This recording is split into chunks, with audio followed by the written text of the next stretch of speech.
Hi friends, PSC learning ട്രിക്സിൻ്റെ പുതിയൊരു വീഡിയോയിലേക്ക് ഏവർക്കും സ്വാഗതം. ജൂലൈ 18-ന് നടക്കാനിരിക്കുന്ന കമ്പനി ബോർഡ് LGS പരീക്ഷയുമായി ബന്ധപ്പെടുത്തിയിട്ടുള്ള റിവിഷൻ ക്ലാസ്സുകളാണ് നമ്മൾ ചെയ്യുന്നത്. ഇന്നത്തെ ക്ലാസ്സിൽ നമ്മൾ കെമിസ്ട്രി എന്ന വിഭാഗത്തിൽ PSC മുൻ വർഷത്തിൽ ചോദിച്ചിട്ടുള്ള മുൻവർഷ ചോദ്യോത്തരങ്ങളും അതിനോടനുബന്ധപ്പെട്ട SCERT അനുബന്ധ വസ്തുതകൾ കൂടിയാണ് പഠിച്ചു പോകുന്നത്. PSC മുൻ വർഷങ്ങളിൽ LGS, LDC, 10th പ്രിലിംസ് പരീക്ഷകളിൽ ചോദിച്ചിട്ടുള്ള പ്രധാനപ്പെട്ട ചോദ്യങ്ങളാണ് ഇന്നത്തെ ക്ലാസ്സിൽ നമ്മൾ എടുത്തിട്ടുള്ളത്. അതുപോലെ തന്നെ SCERT ടെക്സ്റ്റ് ബുക്കിനെ ബേസ് ചെയ്തിട്ടുള്ള ഏറ്റവും ഇമ്പോർട്ടൻ്റ് ആയിട്ടുള്ള ടേബിളുകളും അതിനോടനുബന്ധപ്പെട്ട ഗ്രാഫുകൾ അങ്ങനെയുള്ളതൊക്കെ നമ്മൾ ഇന്നത്തെ ക്ലാസ്സിലൂടെ പഠിച്ചു പോകുന്നുണ്ട്. ഈ ഒരു ക്ലാസ് കെമിസ്ട്രി എന്ന ടോപ്പിക്കുമായി ബന്ധപ്പെട്ട് മാക്സിമം ചോദ്യങ്ങൾ നമ്മൾ കവർ ചെയ്തു പോവുകയാണ്. അപ്പം നമുക്ക് ഇന്നത്തെ ക്ലാസ്സിലേക്ക് കടക്കാം. അതിനു മുമ്പായിട്ട് ഈ ചാനൽ ആദ്യമായിട്ട് കാണുന്ന കൂട്ടുകാരാണെങ്കിൽ ചാനൽ ഒന്ന് സബ്സ്ക്രൈബ് ചെയ്യുക. ക്ലാസ്സുകൾ ഇഷ്ടപ്പെട്ടാൽ ലൈക്ക് ചെയ്യുക. അതോടൊപ്പം ഫ്രണ്ട്സിലേക്കൊക്കെ ഒന്ന് ഷെയർ ചെയ്തെത്തിക്കുക. അപ്പം നമുക്ക് പെട്ടെന്ന് തന്നെ ക്ലാസ്സിലേക്ക് കടക്കാം. എല്ലാവർക്കും ക്ലാസ്സിലേക്ക് സ്വാഗതം. ഇന്നത്തെ ക്ലാസ്സിലെ ആദ്യത്തെ ചോദ്യം ഇതാണ്: അമ്ലമഴയുടെ pH മൂല്യം ഏകദേശം എത്രയാണ്? PSCയിൽ മുൻവർഷം ചോദിച്ചിട്ടുള്ള ചോദ്യമാണ്. അമ്ലമഴയുടെ pH മൂല്യം ഏകദേശം എത്രയാണ്? ഉത്തരം ഓപ്ഷൻ എ, 5.6-ൽ താഴെയാണ് അമ്ലമഴയുടെ pH മൂല്യം. അമ്ലമഴയുടെ pH മൂല്യം 5.6-ൽ താഴെയാണ്. ഇനി ഇവിടെ രണ്ട് കട്ടിങ്സ് കൊടുത്തിട്ടുണ്ട്. നമ്മുടെ SCERT ടെക്സ്റ്റ് ബുക്കിലുള്ളതാണ്. അത് നമുക്കൊന്ന് വായിച്ചു നോക്കാം. ശ്രദ്ധിക്കാം. കാർഷിക വിളകളും pH മൂല്യവും. ഭൂമിയുടെ ഉപരിതലത്തിൽ എല്ലായിടത്തും ഉള്ള മണ്ണിന്റെ ഗുണം ഒരുപോലെയല്ല. മണ്ണിന്റെ ഗുണവും കാർഷിക വിളകളും തമ്മിൽ ബന്ധമുണ്ട്. ലോകത്തിന്റെ വിവിധ ഭാഗങ്ങളിലുള്ള കാർഷിക വിളകളുടെ വൈവിധ്യത്തിന് പ്രധാന കാരണം ഇതാണ്. ഒരു പ്രദേശത്തെ കാലാവസ്ഥ, ജലലഭ്യത, മണ്ണിന്റെ ഘടന എന്നിവയൊക്കെ കാർഷിക വിളകളെ സ്വാധീനിക്കുന്ന ഘടകങ്ങളാണ്. ഓക്കെ ആണല്ലോ. അടുത്തത് മുതൽ ശ്രദ്ധിച്ചേ. പൊതുവെ 6.5 മുതൽ 7.2 വരെ pH മൂല്യമുള്ള മണ്ണാണ് അധിക വിളകൾക്കും യോജിച്ചത്. ഇതൊരു പോയിന്റാണ്, ഓർത്തിരിക്കുക. എങ്ങനെയാണ്? 6.5 മുതൽ 7.2 വരെ pH മൂല്യമുള്ള മണ്ണാണ് അധിക വിളകൾക്കും യോജിച്ചത്. അതായത് കൃഷിക്ക് യോജിച്ച മണ്ണിന്റെ pH മൂല്യം എന്ന് പറയുന്നത് 6.5 മുതൽ 7.2 വരെയാണ്. ക്യാരറ്റ്, ക്യാബേജ് തുടങ്ങിയ വിളകൾക്ക് അനുയോജ്യമായ pH 7 മുതൽ 8 വരെയാണ്. ശ്രദ്ധിക്കുക. ക്യാരറ്റ്, ക്യാബേജ് തുടങ്ങിയ വിളകൾക്ക് അനുയോജ്യമായ pH എത്രയാണ്? 7 മുതൽ 8 വരെയാണ്. എന്നാൽ pH 5-നോട് അടുത്ത മണ്ണാണ് ഉരുളക്കിഴങ്ങ് പോലെയുള്ള വിളകൾക്ക് അഭികാമ്യം. വളരെ ഇമ്പോർട്ടൻ്റ് ആയിട്ടുള്ള ഒരു ടേബിളാണ് ഈ കൊടുത്തിരിക്കുന്നത്. ശ്രദ്ധിച്ച് മനസ്സിലാക്കി വെക്കുക. ചോദ്യം പ്രതീക്ഷിക്കാവുന്ന ഭാഗമാണ്. നമ്മൾ പറഞ്ഞു കാർഷിക വിളയ്ക്ക് അനുയോജ്യമായ pH എന്ന് പറഞ്ഞാൽ പൊതുവെ എത്രയാണ്? 6.5 മുതൽ 7.2 വരെയാണ്. അതിൽ നിന്ന് വ്യത്യസ്തമായി ക്യാരറ്റ്, ക്യാബേജ് തുടങ്ങിയ വിളകൾക്ക് അനുയോജ്യം pH മൂല്യം 7 മുതൽ 8 വരെയുള്ള മണ്ണാണ്. എന്നാൽ ഉരുളക്കിഴങ്ങ് കൃഷിക്ക് എന്താണ്? pH മൂല്യം 5-നോടടുത്ത മണ്ണാണ് അഭികാമ്യമെന്നാണ് പറഞ്ഞിട്ടുള്ളത്. ഓക്കെ ആണല്ലോ. അങ്ങനെ 3 വാല്യൂസ് പഠിച്ചിട്ടുണ്ട്. ക്യാരറ്റിനും ക്യാബേജിനും 7 മുതൽ 8 വരെ, ഉരുളക്കിഴങ്ങിന് pH മൂല്യം 5-നോടടുത്തതാണ്. പിന്നെ പൊതുവെയുള്ള കാർഷിക വിളകൾക്ക് 6.5 മുതൽ 7.2 വരെയുള്ള pH മൂല്യമുള്ള മണ്ണാണ് യോജിച്ചത്. ഓക്കെ ആണല്ലോ. ഇനി ഇവിടെ വേറൊരെണ്ണം കൊടുത്തിട്ടുണ്ട്: പദാർത്ഥങ്ങളും pH മൂല്യവും. ഈ പദാർത്ഥങ്ങളുടെയൊക്കെ pH മൂല്യം പഠിച്ചിരിക്കുക. വിനാഗിരിയുടെ pH മൂല്യം 4.2 ആണ്. വിനാഗിരിയുടെ pH മൂല്യം 4.2. ചുണ്ണാമ്പ് വെള്ളം 10.5. പാല് 6.4. പാലിന്റെ pH മൂല്യം 6.4. ജലത്തിന്റെ നോക്കിക്കേ. ജലത്തിന്റെ pH മൂല്യം എത്രയാണ്? 7 ആണ്. ജലത്തിന്റെ pH മൂല്യം 7. Tooth paste 8.7. രക്തത്തിൻ്റെത് 7.4. രക്തത്തിൻ്റെത് 7.4. രക്തത്തിൻ്റെ 7.4 ആണ് pH മൂല്യം. ഇതും ഒന്നും എക്സാമിന് മുമ്പായിട്ട് റൗണ്ട് ചെയ്ത് പഠിച്ചിട്ട് പോവുക. ജലത്തിൻ്റെ എപ്പോഴും ഓർത്തിരിക്കുക. ജലത്തിൻ്റെ pH മൂല്യം 7 ആണ്. വിനാഗിരി 4.2 ആണ്. പ്രീവിയസ് ഇയറിൽ കുറേ ചോദ്യങ്ങൾ pH മൂല്യവുമായി ബന്ധപ്പെട്ട് ചോദിച്ചിട്ടുണ്ട്. ആ ചോദ്യങ്ങളൊക്കെ നമുക്ക് ഇന്നത്തെ ക്ലാസ്സിൽ ഡിസ്കസ് ചെയ്ത് പോകാം. അടുത്ത ചോദ്യം നോക്കാം. അടുത്ത ചോദ്യം നോക്കിക്കേ. ഇതെല്ലാം തന്നെ pH മൂല്യവുമായി ബന്ധപ്പെടുത്തി ചോദിച്ചിട്ടുള്ളതാണ്. മാക്സിമം ചോദ്യങ്ങൾ നമ്മൾ അതുമായിട്ട് റിലേറ്റ് ചെയ്ത് എടുത്തിട്ടുണ്ട്. എല്ലാം ശ്രദ്ധിച്ച് പഠിച്ചിട്ട് പോകാനായിട്ട് ശ്രദ്ധിക്കുക. അടുത്ത ചോദ്യം, വ്യത്യസ്ത മണ്ണിനങ്ങളുടെ pH മൂല്യം തന്നിരിക്കുന്നു. ഏത് pH മൂല്യമുള്ള മണ്ണിലാണ് കുമ്മായം ചേർക്കേണ്ടത്? വ്യത്യസ്ത മണ്ണിനങ്ങളുടെ pH മൂല്യം തന്നിരിക്കുന്നു. ഏത് pH മൂല്യമുള്ള മണ്ണിലാണ് കുമ്മായം ചേർക്കേണ്ടത്? ഉത്തരം ഓപ്ഷൻ ബി ആണ്. Option B 3. pH മൂല്യം 3 കാണിക്കുന്ന മണ്ണിലാണ് കുമ്മായം ചേർക്കേണ്ടത് കേട്ടോ. കുമ്മായം ചേർക്കേണ്ടത് pH മൂല്യം 3 എന്നുള്ള മണ്ണിലാണ് കുമ്മായം ചേർക്കേണ്ടത്. അടുത്തത് നോക്കിയേ, കടൽ വെള്ളത്തിന്റെ pH. കടൽ വെള്ളത്തിന്റെ pH എത്രയാണ്? Option C 8.5. കടൽ വെള്ളത്തിന്റെ pH ആണ് 8.5. കടൽ വെള്ളത്തിന്റെ pH ആണ് 8.5. pH മൂല്യം 3 ഉള്ള മണ്ണുകളിലാണ് കുമ്മായം ചേർക്കേണ്ടത്. കടൽ വെള്ളത്തിന്റെ pH എത്രയാണ്? 8.5 ആണ്. അടുത്തത് ദേ നമ്മൾ ടെക്സ്റ്റിൽ തന്നെ ചോദിച്ചിട്ടുണ്ട്. മനുഷ്യ രക്തത്തിന്റെ pH മൂല്യം എത്ര? മനുഷ്യ രക്തത്തിന്റെ pH മൂല്യം നമ്മൾ നേരത്തെ ക്വസ്റ്റ്യനിൽ പഠിച്ചു. 7.4 ആണ് മനുഷ്യ രക്തത്തിന്റെ pH മൂല്യം. അടുത്ത ചോദ്യം, ഏത് റേഞ്ചിലുള്ള pH വാല്യൂ ആണ് ആസിഡ് സ്വഭാവമുള്ളതായി പരിഗണിക്കേണ്ടത്? ഏത് റേഞ്ചിലുള്ള pH വാല്യൂ ആണ് ആസിഡ് സ്വഭാവമുള്ളതായി പരിഗണിക്കേണ്ടത്? ഉത്തരം ഓപ്ഷൻ എ ആണ്. pH മൂല്യം 0 മുതൽ 7 വരെയുള്ളതാണ് ആസിഡായിട്ട് കണക്കാക്കേണ്ടത്. pH മൂല്യം 7 ശുദ്ധജലമാണെന്ന് കൂടി ഓർത്തിരിക്കുക.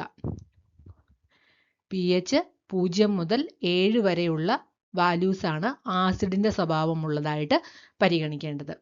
അപ്പം നമ്മൾ പഠിച്ചിരിക്കുക, pH മൂല്യം 3 കാണിക്കുന്ന മണ്ണിലാണ് കുമ്മായം ചേർക്കേണ്ടത്. കടൽ വെള്ളത്തിന്റെ pH 8.5 ആണ്. മനുഷ്യ രക്തത്തിന്റെ pH മൂല്യം 7.4. അതുപോലെ തന്നെ ആസിഡ് സ്വഭാവം കാണിക്കുന്നത് pH മൂല്യം 0 മുതൽ 7 വരെയാണെന്ന് കൂടി ഓർക്കുക. അടുത്ത ചോദ്യം, ഇതും SCERT ടെക്സ്റ്റ് ബുക്കിൽ നിന്ന് ഡയറക്റ്റ് ചോദിച്ചിരിക്കുകയാണ്. ശുദ്ധജലത്തിന്റെ pH മൂല്യം. Option A 7. ശുദ്ധജലത്തിന്റെ pH മൂല്യം ഓപ്ഷൻ എ ആണ്, 7. അടുത്ത ചോദ്യം, ഉരുളക്കിഴങ്ങ് പോലെയുള്ള വിളകൾക്ക് അനുയോജ്യമായ മണ്ണിന്റെ pH. ഇതും ടെക്സ്റ്റിൽ നിന്ന് തന്നെ ചോദിച്ചിരിക്കുന്നു. ഉരുളക്കിഴങ്ങ് പോലെയുള്ള വിളകൾക്ക് അനുയോജ്യമായ മണ്ണിന്റെ pH എത്രയാണ്? ഉത്തരം ഓപ്ഷൻ എ 5. Option A 5. ഉരുളക്കിഴങ്ങ് പോലെയുള്ള വിളകൾക്ക് അനുയോജ്യമായ മണ്ണിന്റെ pH ആണ് ഓപ്ഷൻ എ 5. അടുത്ത ചോദ്യം, 49ാമത്തെ ചോദ്യം നോക്കിക്കേ. നിർവീര്യലായകമായ ജലത്തിന്റെ pH മൂല്യം 7 ആണ്. ജലത്തിലേക്ക് അല്പം ആസിഡ് ചേർത്താൽ ലായനിയുടെ pHന് എന്ത് മാറ്റമാണ് ഉണ്ടാകുന്നത്? ശ്രദ്ധിക്കുക, നിർവീര്യലായകമായ ജലത്തിന്റെ pH. ജലത്തിന്റെ pH 7 ആണ്. ആ ജലത്തിലേക്ക് അല്പം ആസിഡ് ചേർക്കുമ്പോൾ ആ ലായനിയുടെ pHൽ എന്ത് മാറ്റമാണ് ഉണ്ടാകുന്നത്? ഓപ്ഷൻ ബി ആണ് ശരിയായ ഉത്തരം. pH മൂല്യം 7ൽ കുറയുന്നു. നമ്മൾ നേരത്തെ ചോദ്യത്തിൽ പഠിച്ചു, pH മൂല്യം 0 മുതൽ 7 വരെയാണ് ആസിഡിന്റെ സ്വഭാവം കാണിക്കുന്നതെന്ന് പറഞ്ഞു. ശുദ്ധജലത്തിന്റെ pH മൂല്യം 7 ആണ്. അതിലേക്ക് ആസിഡ് ആഡ് ചെയ്യുമ്പോൾ pH മൂല്യം 7ൽ നിന്ന് താഴേക്ക് കുറയുകയാണ് ചെയ്യുന്നത്. ഓപ്ഷൻ ബി ആണ് ശരിയായ ഉത്തരം. അടുത്ത ചോദ്യം, ശുദ്ധജലത്തിലേക്ക് ഏതാനും തുള്ളി വിനാഗിരി ഒഴിച്ചാൽ ആ ലായനിയുടെ pH മൂല്യം. ശുദ്ധജലത്തിലേക്ക് ഏതാനും തുള്ളി വിനാഗിരി ഒഴിച്ചാൽ ആ ലായനിയുടെ pH മൂല്യം എത്രയാണ്? ഉത്തരം എങ്ങനെയാണ്? കുറയും. pH മൂല്യം കുറയുകയാണ് ചെയ്യുന്നത്. ഓപ്ഷൻ ബി ആണ് ശരിയായ ഉത്തരം. അടുത്ത ചോദ്യം, സോഡിയം കാർബണേറ്റ് ലായനിയുടെ pH മൂല്യം എത്ര? സോഡിയം കാർബണേറ്റ് ലായനിയുടെ pH മൂല്യം എത്ര? ഉത്തരം ഓപ്ഷൻ ഡി 7ന് മുകളിൽ. 7ന് മുകളിലാണ് സോഡിയം കാർബണേറ്റ് ലായനിയുടെ pH മൂല്യം. 7ന് മുകളിൽ. അടുത്ത ചോദ്യം നോക്കാം. താഴെ പറയുന്നവയിൽ ഏതിന്റെ ന്യൂക്ലിയസിലാണ് ന്യൂട്രോൺ ഇല്ലാത്തത്? താഴെ പറയുന്നവയിൽ ഏതിന്റെ ന്യൂക്ലിയസിലാണ് ന്യൂട്രോൺ ഇല്ലാത്തത്? ഉത്തരം option C protium. Option C protium. അടുത്ത ചോദ്യം, താഴെ കൊടുത്തിരിക്കുന്ന പ്രസ്താവനകളിൽ തെറ്റായത് കണ്ടെത്തുക. താഴെ കൊടുത്തിരിക്കുന്ന പ്രസ്താവനകളിൽ തെറ്റായത് കണ്ടെത്തുക. ഒന്നാമത്തെ പ്രസ്താവന നോക്കാം. ഒരാറ്റത്തിലെ നെഗറ്റീവ് ചാർജുള്ള കണമാണ് ഇലക്ട്രോൺ. ശരിയാണ്. ഒരാറ്റത്തിലെ ന്യൂക്ലിയസുകളുടെ എണ്ണമാണ് അതിന്റെ മാസ് നമ്പർ. ശരിയാണ്. ഒരാറ്റത്തിലെ ന്യൂക്ലിയസ് കണ്ടെത്തിയത് ആറ്റത്തിന്റെ ന്യൂക്ലിയസ് കണ്ടെത്തിയത് റൂദർഫോർഡ് ആണ്. ശരിയാണ്. നാലാമത്തെ പ്രസ്താവന. ഒരേ ആറ്റോമിക നമ്പരും വ്യത്യസ്ത മാസ് നമ്പരുമുള്ള ഒരു മൂലകത്തിന്റെ വ്യത്യസ്ത ആറ്റങ്ങളാണ് ഐസോബാറുകൾ. തെറ്റാണ്. ഇത് തെറ്റായ സ്റ്റേറ്റ്മെന്റ് ആണ്. ബേസിക് ആയിട്ടുള്ള ചോദ്യത്തിൽ നിന്നാണ് എടുത്തിരിക്കുന്നത്. ഒരേ ആറ്റോമിക നമ്പരും വ്യത്യസ്ത മാസ് നമ്പരുമുള്ള മൂലകത്തിന്റെ വ്യത്യസ്ത ആറ്റങ്ങളാണ് ഐസോബാറുകൾ. ഇത് തെറ്റായ പ്രസ്താവനയാണ്. അതുകൊണ്ട് നമുക്ക് ഓപ്ഷൻ ഡി 4 മാത്രം എന്നതാണ് കറുപ്പിക്കേണ്ടത്. 1, 2, 3 പ്രസ്താവനകൾ ശരിയായിട്ടുള്ളതാണ്. 4ആണ് തെറ്റായ പ്രസ്താവന. അടുത്ത ചോദ്യം ഡ്യൂട്ടീരിയത്തിലുള്ള ന്യൂട്രോണുകളുടെ എണ്ണം. ഡ്യൂട്ടീരിയത്തിലുള്ള ന്യൂട്രോണുകളുടെ എണ്ണം. ഉത്തരം ഓപ്ഷൻ ബി 1. Option B 1. അടുത്ത ചോദ്യം നോക്കാം. ആറ്റം മാതൃകയുമായി ബന്ധമുള്ള ഏതാനും ചില പ്രസ്താവനകൾ താഴെ തന്നിരിക്കുന്നു. അതിൽ ശരിയായ പ്രസ്താവനകൾ ഏതാണ്? 1. റൂദർഫോർഡിന്റെ സൗരയൂഥ മാതൃകയിൽ ഇലക്ട്രോണുകൾ ന്യൂക്ലിയസിന് ചുറ്റും സഞ്ചരിക്കുമ്പോൾ ഊർജം നഷ്ടമാവുകയും ക്രമേണ അത് ന്യൂക്ലിയസിൽ പതിക്കുകയും ചെയ്യുന്നു. 2. ബോർ മാതൃകയിൽ ഒരു നിശ്ചിത ഷെല്ലിൽ പ്രദക്ഷിണം ചെയ്യുന്നിടത്തോളം കാലം ഇലക്ട്രോണുകൾക്ക് ഊർജം കൂടുകയോ കുറയുകയോ ചെയ്യുന്നില്ല. ശരിയാണ് അല്ലേ? അടുത്തത് 3. ബോർ മാതൃക പ്രകാരം ന്യൂക്ലിയസിൽ നിന്നുള്ള അകലം കൂടുന്തോറും ഷെല്ലുകളുടെ ഊർജം കൂടി വരുന്നു. അടുത്തത് തോംസൺ മാതൃകയിൽ തണ്ണിമത്തന്റെ ഭക്ഷ്യയോഗ്യമായ ഭാഗത്തിലുടനീളം പോസിറ്റീവ് ചാർജും വിത്ത് പോലെ ഇലക്ട്രോണുകളുടെ വിതരണം ചെയ്യുന്നത് ഒരു തണ്ണിമത്തനുമായി ആറ്റത്തെ ഉപമിച്ചിരിക്കുന്നു. ശരിയാണ്. തന്നിട്ടുള്ള 4 പ്രസ്താവനകളും ശരിയാണ്. ഓപ്ഷൻ ഡി ആണ് കറുപ്പിക്കേണ്ടത്. 1, 2, 3, 4 പ്രസ്താവനകൾ ശരിയാണ്. അടുത്ത ചോദ്യം. താഴെ കൊടുത്തിരിക്കുന്നവയിൽ നിന്നും ഐസോടോപ്പുകളുടെ ജോഡി കണ്ടെത്തുക. താഴെ കൊടുത്തിരിക്കുന്നവയിൽ നിന്നും ഐസോടോപ്പുകളുടെ ജോഡി കണ്ടെത്തുക. ഉത്തരം ഓപ്ഷൻ ഡി ആണ്. ഓപ്ഷൻ ഡി ആണ് ഐസോടോപ്പുകളുടെ ജോഡി. Option D. അടുത്തത് ഘനജലത്തിന്റെ രാസസൂത്രം ഏതാണ്? ഘനജലത്തിന്റെ രാസസൂത്രമാണ് option C DTO. Option D ആണ് ശരിയായ ഉത്തരം. ഘനജലത്തിന്റെ രാസസൂത്രം DTO. അടുത്തത് ഹൈഡ്രജൻ എന്ന മൂലകത്തിന്റെ ഏത് ഐസോടോപ്പാണ് ആണവ നിലയങ്ങളിൽ ഉപയോഗിക്കുന്നത്? ഹൈഡ്രജൻ എന്ന മൂലകത്തിന്റെ ഏത് ഐസോടോപ്പാണ് ആണവ നിലയങ്ങളിൽ ഉപയോഗിക്കുന്നത്? ഉത്തരം option D. Option B deuterium. Option B deuterium.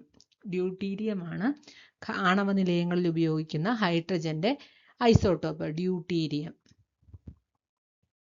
അടുത്ത ചോദ്യം. ആറ്റത്തിലെ നെഗറ്റീവ് ചാർജുള്ള കണം. ആറ്റത്തിലെ നെഗറ്റീവ് ചാർജുള്ള കണം. ഉത്തരം ഓപ്ഷൻ എ ഇലക്ട്രോൺ. ആറ്റത്തിലെ നെഗറ്റീവ് ചാർജുള്ള കണമാണ് ഇലക്ട്രോൺ. അടുത്ത ചോദ്യം. മാസ് നമ്പർ 2 ഉള്ള ഹൈഡ്രജൻ ഐസോടോപ്പ്. മാസ് നമ്പർ 2 ഉള്ള ഹൈഡ്രജൻ ഐസോടോപ്പ്. ഉത്തരം option D deuterium. Option D deuterium. അടുത്ത ചോദ്യം. ഒരേ ആറ്റോമിക നമ്പരും വ്യത്യസ്ത മാസ് നമ്പരുമുള്ള മൂലകത്തിന്റെ വ്യത്യസ്ത ആറ്റങ്ങളെ ഡാഷ് എന്ന് പറയുന്നു. ഒരേ ആറ്റോമിക നമ്പരും വ്യത്യസ്ത മാസ് നമ്പരുമുള്ള ഒരേ മൂലകത്തിന്റെ വ്യത്യസ്ത ആറ്റങ്ങളെ ഡാഷ് എന്ന് പറയുന്നു. ഉത്തരം ഓപ്ഷൻ സി ഐസോടോപ്പുകൾ. ഓപ്ഷൻ സി ഐസോടോപ്പുകൾ. അടുത്ത ചോദ്യം. താഴെ തന്നിരിക്കുന്ന ജോഡികളിൽ ഐസോടോപ്പുകൾ ഏതെല്ലാം? താഴെ തന്നിരിക്കുന്ന ജോഡികളിൽ ഐസോടോപ്പ് ഏതെല്ലാം? രണ്ടാമത്തത് ഐസോടോപ്പാണ്. അതുപോലെ തന്നെ 4മത്തതും ഐസോടോപ്പാണ്. കണ്ടോ? ഐസോടോപ്പുകൾ ഏതൊക്കെയാണെന്ന് കണ്ടല്ലോ. അപ്പം ഓപ്ഷൻ ബി 2ഉം 4ഉമാണ് കറുപ്പിക്കേണ്ടത്. 2, 4 എന്നിവയാണ് ശരിയായ ഉത്തരം.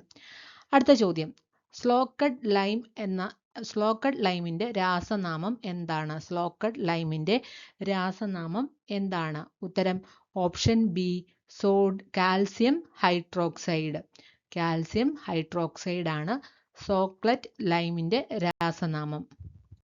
ഇനി SCERT ടെക്സ്റ്റ് ബുക്കിനെ ബേസ് ചെയ്ത് 2 കാര്യങ്ങൾ നമുക്ക് പഠിക്കാം. രാസനാമങ്ങളും സാധാരണ നാമം, അതുപോലെ തന്നെ രാസസൂത്രം. നോക്കാം. Caustic soda. സാധാരണ നാമം എങ്ങനെയാണ്? കാസ്റ്റിക് സോഡ എന്നാണ്. കാസ്റ്റിക് സോഡയുടെ രാസനാമം എങ്ങനെയാണ്? കാസ്റ്റിക് സോഡയുടെ രാസനാമം പറഞ്ഞിരിക്കുന്നതാണ് സോഡിയം ഹൈഡ്രോക്സൈഡ്.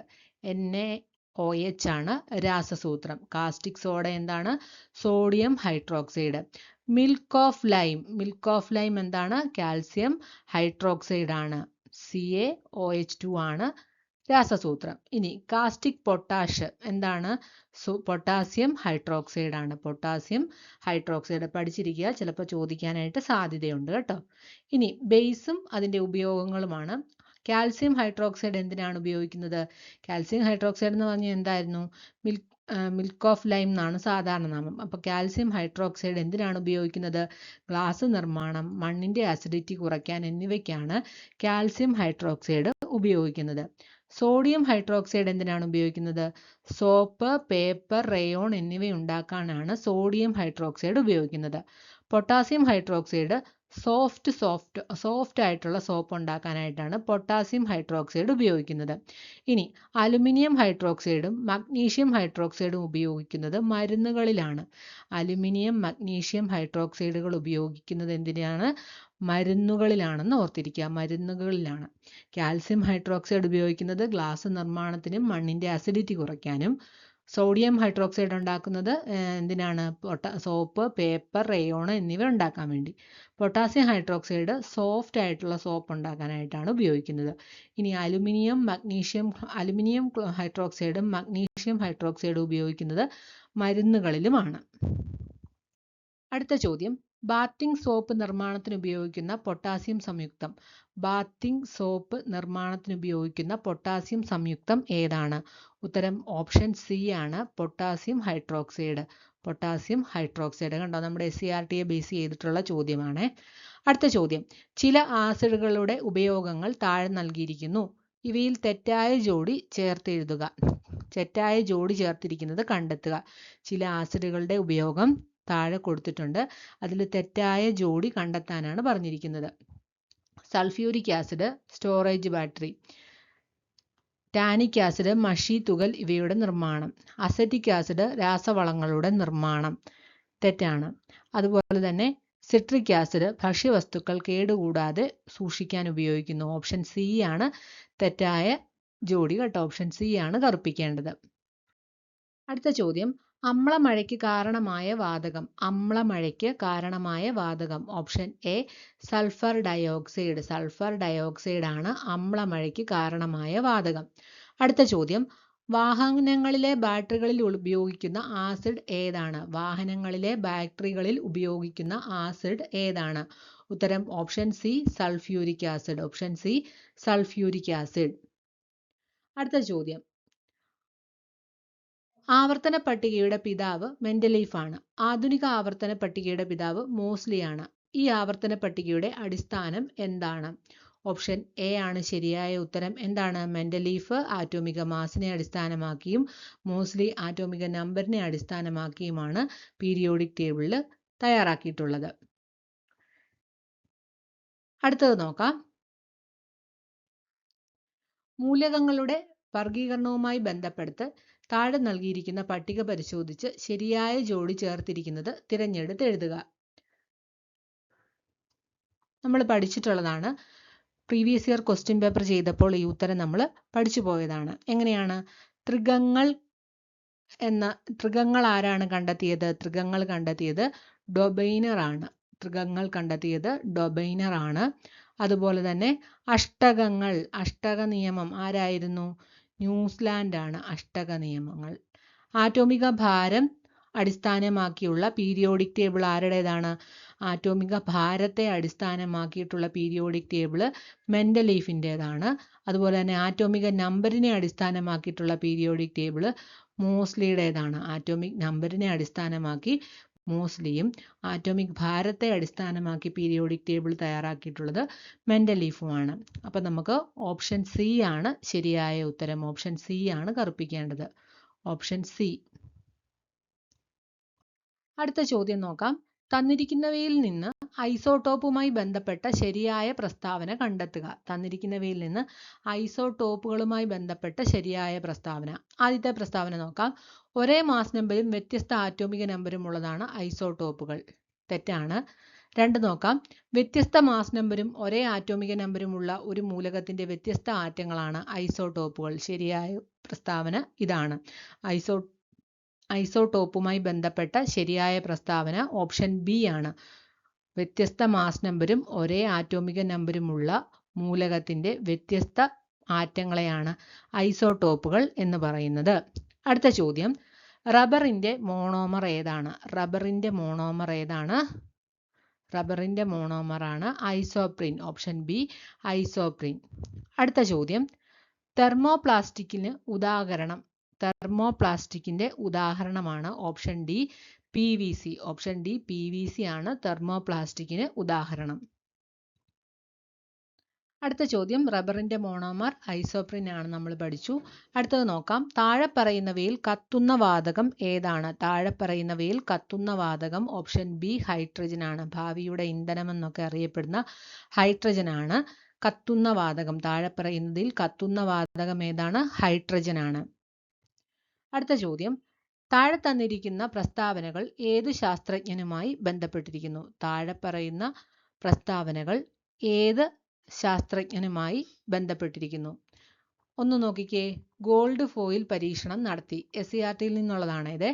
ആറ്റത്തിന്റെ ന്യൂക്ലിയസ് കണ്ടെത്തി. ആറ്റത്തിന്റെ സൗരയൂഥ മാതൃക അവതരിപ്പിച്ചു. ഇദ്ദേഹം അണുകേന്ദ്ര ഭൗതികത്തിന്റെ പിതാവാണ്. ആരാണ്? ആരെക്കുറിച്ചാണ് പറഞ്ഞിരിക്കുന്നത്? ഓപ്ഷൻ ബി ഏണസ്റ്റ് റൂദർഫോർഡിനെ കുറിച്ചാണ് പറഞ്ഞിരിക്കുന്നത് അല്ലെ. അദ്ദേഹമാണ് ഗോൾഡ് ഫോയിൽ പരീക്ഷണം നടത്തിയത്. അതുപോലെ തന്നെ ആറ്റത്തിന്റെ ന്യൂക്ലിയസ് കണ്ടെത്തി. പിന്നെന്താണ്? ആറ്റത്തിന്റെ സൗരയൂഥ മാതൃക. ഇത് കാണുമ്പോൾ തന്നെ അറിയാം. സൗരയൂഥ മാതൃക അവതരിപ്പിച്ചത് ആരാണ്? ഏണസ്റ്റ് റൂദർഫോർഡ് ആണ്. അതുപോലെ തന്നെ അദ്ദേഹമാണ് അണുകേന്ദ്ര ഭൗതികത്തിന്റെ പിതാവ് എന്ന് അറിയപ്പെടുന്നത്. അടുത്ത ചോദ്യം, ഹൈഡ്രജൻ ഓക്സിജൻ ഫ്യൂവൽ സെല്ലിൽ വൈദ്യുതി ഉൽപ്പാദിപ്പിക്കുന്നതിനോടൊപ്പം ലഭിക്കുന്ന ഉപോൽപ്പന്നം ഏതാണ്? ഹൈഡ്രജൻ ഓക്സിജൻ ഫ്യൂവൽ സെല്ലില് വൈദ്യുതി ഉൽപ്പാദിപ്പിക്കുന്നതിനോടൊപ്പം ലഭിക്കുന്ന ഉപോൽപ്പന്നം ഏതാണ്? ഉത്തരം ഓപ്ഷൻ സി ജലം. ഓപ്ഷൻ സി ജലമാണ് ഉത്തരം. അടുത്ത ചോദ്യം, ആപ്പിളിൽ അടങ്ങിയിരിക്കുന്ന ആസിഡ് ഏതാണ്? ആപ്പിളിൽ അടങ്ങിയിരിക്കുന്ന ആസിഡ് ഏതാണ്? ഉത്തരം option B malic acid. Option B malic acid. നമ്മൾ പഠിച്ചിട്ടുണ്ടായിരുന്നു ഭക്ഷ്യവസ്തുക്കളിലും അതുപോലെ തന്നെ അതിലടങ്ങിയിരിക്കുന്ന പ്രധാനപ്പെട്ട ആസിഡുകളും. മോര്, തൈര് എന്നിവയിൽ ലാറ്റിക് ആസിഡാണ്. അതുപോലെ തന്നെ വിനാഗിരിയിൽ അസറ്റിക് ആസിഡാണ്. വിനാഗിരിയിൽ അസറ്റിക് ആസിഡ്. നാരങ്ങയിൽ സിട്രിക് ആസിഡാണ്. പിന്നീട് വാളംപുളിയിൽ ടാർട്ടാറിക് ആസിഡ്. ആപ്പിളിൽ മാലിക് ആസിഡ്. നെല്ലിക്കയിൽ അക്സോബിക് ആസിഡ്. തക്കാളിയിൽ ഓക്സാലിക് ആസിഡ്. മാറിപ്പോകരുത്, ഇമ്പോർട്ടൻ്റ് ആണ്. SCERTയെ ബേസ് ചെയ്തിട്ടുള്ളതാണ്.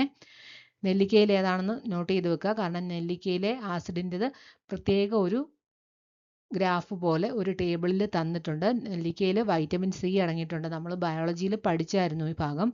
അതുകൊണ്ടാണ് ഇങ്ങനെ ഓവറോൾ പറഞ്ഞു പോകുന്നത്. നെല്ലിക്കയിൽ അക്സോബിക് ആസിഡ് ആണ്, ഓർത്തിരിക്കുക.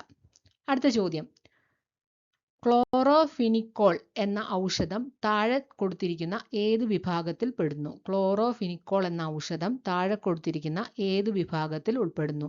ഉത്തരം option B antibiotic. Option B antibiotic. ഇനി ഇവിടെ തന്നിട്ടുണ്ട്. ഈ ഒരു ടേബിൾ വളരെ ഇമ്പോർട്ടൻ്റ് ആണ്. ഇതുമായി ബന്ധപ്പെട്ട് ഈ ഒരു ചോദ്യവുമായി ബന്ധപ്പെട്ട് ചോദിക്കാൻ സാധ്യതയുള്ളതാണ്. നമുക്കറിയാം, അനാൽജസിക്കുകൾ എന്ന് പറഞ്ഞാൽ എന്താണ്? വേദന സംഹാരികളായിട്ട് ഉപയോഗിക്കുന്നതാണ്. ഉദാഹരണമാണ് ആസ്പിരിൻ. അനാൽജസിക്കുകൾ എന്ന് പറഞ്ഞാൽ വേദന സംഹാരികളായിട്ട് ഉപയോഗിക്കുന്നു. ഉദാഹരണമാണ് ആസ്പിരിൻ. അടുത്താണ് ആൻറ്റിപൈറൈറ്റിസുകൾ. ആൻറ്റിപൈറൈറ്റുകൾ എന്ന് പറഞ്ഞാൽ ശരീര താപനില കുറയ്ക്കാൻ വേണ്ടിയിട്ടാണ്. പാരാസിറ്റമോളാണ് ഉദാഹരണം. ഇനി ആൻറ്റിസെപ്റ്റിക്കുകൾ എന്ന് പറഞ്ഞാൽ എന്താണ്? സൂക്ഷ്മാണുക്കളെ നിയന്ത്രിക്കാൻ വേണ്ടിയിട്ട് ഉപയോഗിക്കുന്നതാണ്. ഡെറ്റോളാണ് ഉദാഹരണം. ആൻറ്റിബയോട്ടിക്കുകൾ എന്താണെന്ന് നമുക്കറിയാം. എന്താണ്? രോഗകാരികളായ സൂക്ഷ്മാണുക്കളെ നശിപ്പിക്കുകയും അവയുടെ വളർച്ച തടയുകയും ചെയ്യുന്നു. എക്സാമ്പിൾ, ഉദാഹരണം ഏതാണ്? പെൻസിലിനാണ്. ഇതൊരു ഇമ്പോർട്ടൻ്റ് ആയിട്ടുള്ള ടേബിളാണ്, ഓർത്തിരിക്കുക. അടുത്ത ചോദ്യം, ഭൂവൽക്കത്തിൽ ഏറ്റവും കൂടുതലായി കാണപ്പെടുന്ന മൂലകം. ഭൂവൽക്കത്തിൽ ഏറ്റവും കൂടുതലായി കാണപ്പെടുന്ന മൂലകം. ഉത്തരം option B oxygen. Option B oxygen ആണ്. ഭൂവൽക്കത്തിൽ ഏറ്റവും കൂടുതൽ കാണപ്പെടുന്ന മൂലകം ഓക്സിജൻ. അടുത്ത ചോദ്യം, അന്തരീക്ഷ വായുവിൽ ഏറ്റവും കൂടുതൽ കാണപ്പെടുന്ന രണ്ടാമത്തെ മൂലകം. അന്തരീക്ഷ വായുവിൽ ഏറ്റവും കൂടുതൽ കാണപ്പെടുന്ന രണ്ടാമത്തെ മൂലകം. ഉത്തരം option D oxygen. Option D oxygen. അടുത്ത ചോദ്യം, ഏറ്റവും കാഠിന്യമുള്ള ലോഹം ഏത്? ഏറ്റവും കാഠിന്യമുള്ള ലോഹം ഏത്? Option C chromium. Option C chromium. ഏറ്റവും കാഠിന്യമുള്ള ലോഹം ക്രോമിയം. അടുത്ത ചോദ്യം, പൊട്ടാസ്യം പെർമാംഗനേറ്റ് തരികൾ ചൂടാക്കിയാൽ ഉണ്ടാകുന്ന വാതകം ഏത്? പൊട്ടാസ്യം പെർമാംഗനേറ്റ് തരികൾ ചൂടാക്കിയാൽ ഉണ്ടാകുന്ന വാതകം ഏതാണ്? പൊട്ടാസ്യം പെർമാംഗനേറ്റ് തരികൾ ചൂടാക്കിയാൽ ഉണ്ടാകുന്ന വാതകം ഏതാണ്? ഉത്തരം option B oxygen. Option B oxygen. അടുത്ത ചോദ്യം, നിറമുള്ള സംയുക്തങ്ങൾ ഉൽപ്പാദിപ്പിക്കുന്ന മൂലകങ്ങൾ ഏതാണ്? നിറമുള്ള സംയുക്തങ്ങൾ ഉൽപ്പാദിപ്പിക്കുന്ന മൂലകങ്ങളാണ് ഏത്? ഡി ബ്ലോക്ക് മൂലകങ്ങൾ. ഓപ്ഷൻ സി ഡി ബ്ലോക്ക് മൂലകങ്ങൾ. നിറമുള്ള സംയുക്തങ്ങൾ ഉൽപ്പാദിപ്പിക്കുന്ന മൂലകങ്ങൾ ഏതാണ്? ഡി ബ്ലോക്ക് മൂലകങ്ങൾ. അടുത്ത ചോദ്യം, ആസിഡുകളും ലോഹങ്ങളും പ്രവർത്തിച്ചാൽ ഡാഷ് വാതകം ഉണ്ടാകും. ആസിഡുകളും ലോഹങ്ങളും പ്രവർത്തിച്ചാൽ ഡാഷ് വാതകം ഉണ്ടാകും. ഉത്തരം option B hydrogen. Option B hydrogen. അടുത്ത ചോദ്യം, ആഗോളതാപനത്തിന് കാരണമല്ലാത്ത ഒരു വാതകമാണ് ഏത്? ആഗോളതാപനത്തിന് കാരണമല്ലാത്ത ഒരു വാതകമാണ് ഏത്? Option A nitrogen. Option A nitrogen. അടുത്ത ചോദ്യം, ആഗോളതാപനത്തിന് കാരണമാകുന്ന ഹരിതഗൃഹവാതകങ്ങൾക്ക് ഉദാഹരണങ്ങൾ ഏതാണ്? ഓപ്ഷൻ എ ആണ് ഉത്തരം. CO2, CF2CS, അതുപോലെ തന്നെ NO2, അതുപോലെ തന്നെ CH4 എന്നിവയാണ് ആഗോളതാപനത്തിന് കാരണമാകുന്ന ഹരിതഗൃഹവാതകങ്ങൾ. അടുത്ത ചോദ്യം, ഹരിതഗൃഹവാതകങ്ങൾക്ക് ഉദാഹരണമല്ലാത്തത് ഏത്? Option C nitrogen. Option C nitrogen. ആഗോളതാപനത്തിന് കാരണമാകുന്ന ഹരിതഗൃഹവാതകങ്ങൾക്ക് ഉദാഹരണങ്ങൾ ഏതൊക്കെയാണെന്നാണ് നമ്മൾ പറഞ്ഞത്? CO2 എന്താണ്? Carbon dioxide. CO2 carbon dioxide ആണ്. അതുപോലെ തന്നെ മീഥെയ്ൻ CH4 എന്താണ്? CH4 എന്താണ്? മീഥെയ്ൻ ആണ് കേട്ടോ. മീഥെയ്ൻ ആണ് CH4. അതുപോലെ തന്നെ N2O എന്താണ്? നൈട്രസ് ഓക്സൈഡ് ആണ്. നൈട്രസ് ഓക്സൈഡ് ആണ് N2O. അതുപോലെ തന്നെ CFCS എന്താണ്?